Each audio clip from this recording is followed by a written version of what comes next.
Oke, kita lanjut ke dalam metode penghitungan pendapatan nasional. Untuk metode penghitungan pendapatan nasional ini dibagi menjadi 3. Yang pertama, ada pendekatan produksi, lalu pendekatan pendapatan, dan yang terakhir atau yang ketiga, pendekatan pengeluaran. Kita membahas bagian yang pertama dulu untuk pendekatan produksi. Pada pendekatan produksi ini, pendapatan nasional yang dihasilkan oleh suatu perekonomian adalah total output produksi. Jadi pendapatan nasional ini dihitung dari hasil produksi suatu negara.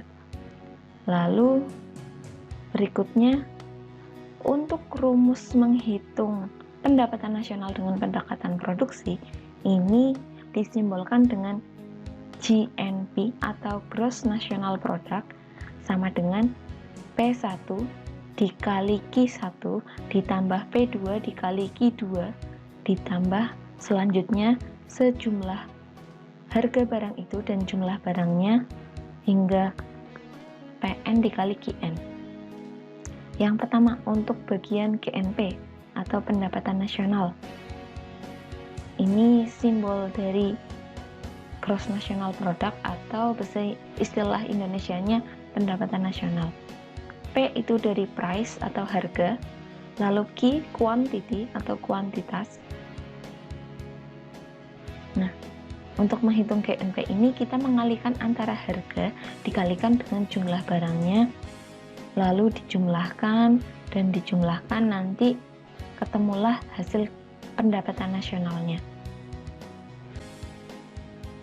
Apabila kita menghitung pendapatan nasional dengan pendekatan produksi, ada kemungkinan bahwa output yang dihasilkan suatu sektor perekonomian berasal dari output sektor lain atau bisa juga merupakan input bagi sektor ekonomi yang lain. Dengan kata lain, jika tidak hati-hati, akan terjadi perhitungan ganda. Akibatnya, angka pendapatan nasional bisa menggelembung dari angka yang sebenarnya. Untuk menghindari hal tersebut, maka untuk menghitung pendapatan nasional dengan pendekatan produksi yang dijumlahkan adalah nilai tambah masing-masing sektor. Contohnya dapat dilihat berikut. Contohnya ini ada tabel perhitungan pendapatan nasional dengan pendekatan produksi di mana terdapat kolom tahapan produksi, harga per masing-masing produksinya, dan nilai tambah yang diperoleh. Untuk kapas harganya 5.000, benang 10.000, kain 20.000, baju 35.000. Kalau dijumlahkan semuanya itu 70.000.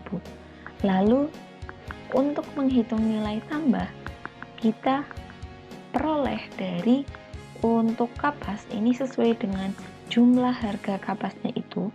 Lalu untuk pada baris benang Rp5.000 kita peroleh dari harga benang yang 10.000 dikurangi dengan harga kapas di atasnya 5.000, hasilnya 5.000. Lalu kain dari 20.000 dikurangi 10.000, hasilnya 10.000. Pada baju 35.000 dikurangi 20.000, hasilnya 15.000, sehingga dihasilkan jumlah total nilai tambahnya Rp35.000.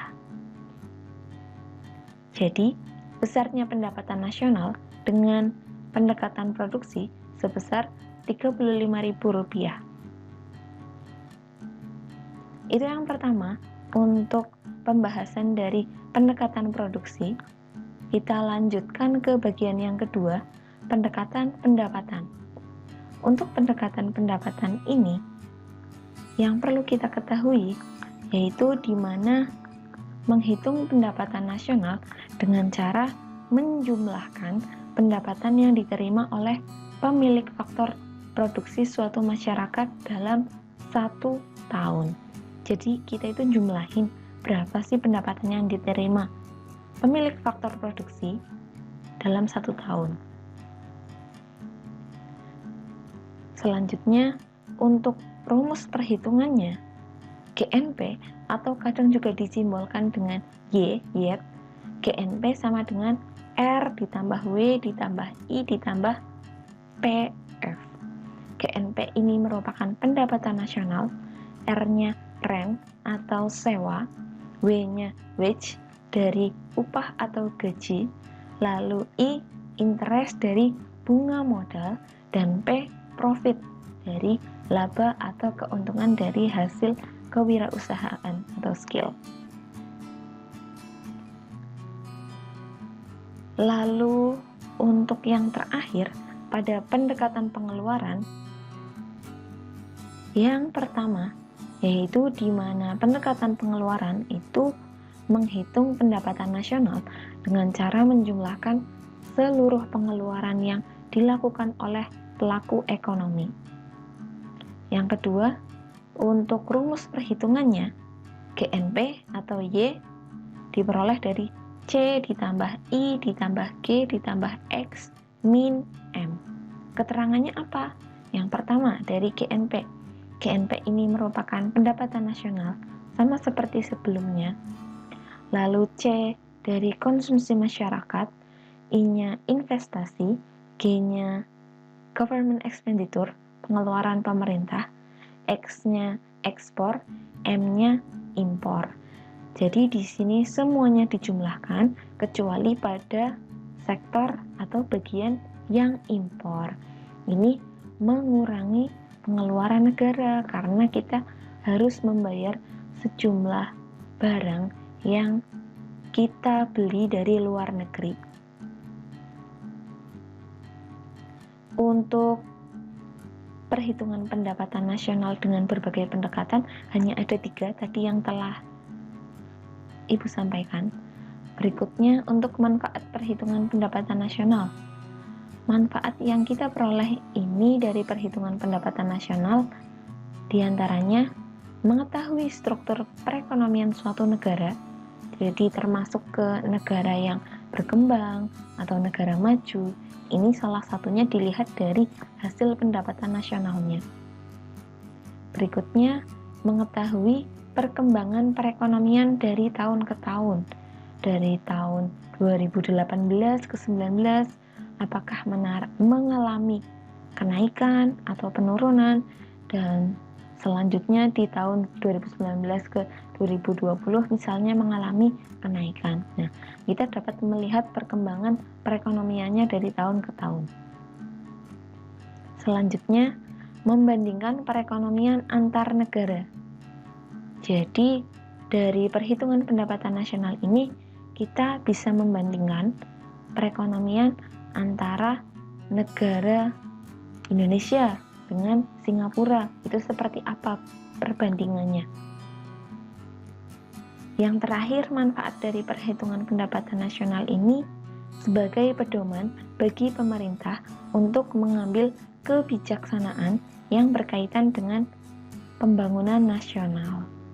Itu 4 manfaat dari perhitungan pendapatan nasional. Lalu kita mau membahas lagi mengenai faktor yang mempengaruhi pendapatan nasional. Faktor-faktornya ini ada 5. Jadi berapa besaran dari pendapatan nasional ini tergantung dari faktor-faktor yang akan kita ketahui.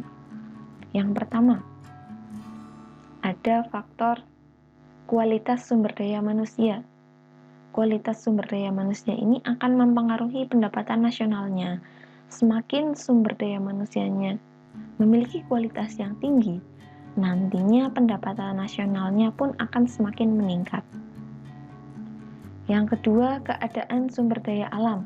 Keadaan sumber daya alam, jika sumber daya alam yang dimiliki oleh suatu negara melimpah, misalnya dari hasil minyak, hasil mineral, air, ataupun tumbuhan, hewan, itu ada banyak dan tanahnya subur, maka pendapatan nasionalnya semakin tinggi. Yang ketiga, faktor yang mempengaruhi pendapatan nasional adalah ketersediaan modal. Modal ini sebenarnya tidak hanya berupa uang ya, tapi bisa juga berupa mesin-mesin produksi. Yang keempat, ada stabilisasi dan kebijakan yang mantap. kebijakan apa yang diambil oleh pemerintah nantinya akan mempengaruhi pendapatan nasional suatu negara tersebut. Yang terakhir, faktor yang mempengaruhi pendapatan nasional adalah kesejahteraan masyarakat.